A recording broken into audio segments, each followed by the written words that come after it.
numbers are multiplied.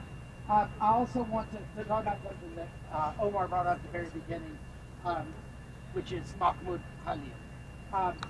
Mahmoud Khalil was a student organizer at Columbia University that was one of the leaders of the encampments fighting against the genocide of his people, of the Palestinian people, that is being funded and armed and led by our government. He was a leader of a student movement that has shaken this country. And now he is a political prisoner. Understand that, you hear that term sometimes, it's always somewhere else, over there. It happens here. He is a political prisoner here.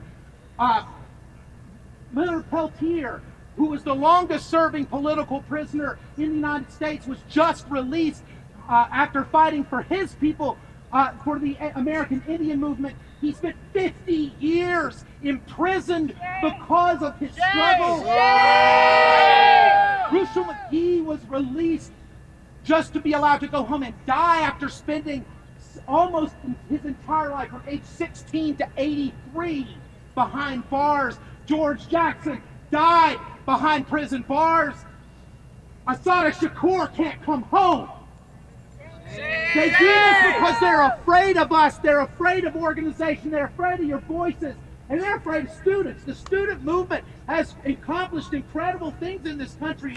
So I really want you to understand that your power is there. They're afraid of you. They went after Mahmoud Khalil not because he broke any laws. They were afraid of him. That when the only justification that they could provide, it came from the Secretary of State of the United States, was that he was a threat to our foreign policy. They think that one person, they're not saying that one person is a threat to foreign policy. They're saying that the student movement, that the movement for liberation for Palestine was a threat. They're saying that the movements for black liberation is a threat. They're saying that the movement for trans liberation is a threat.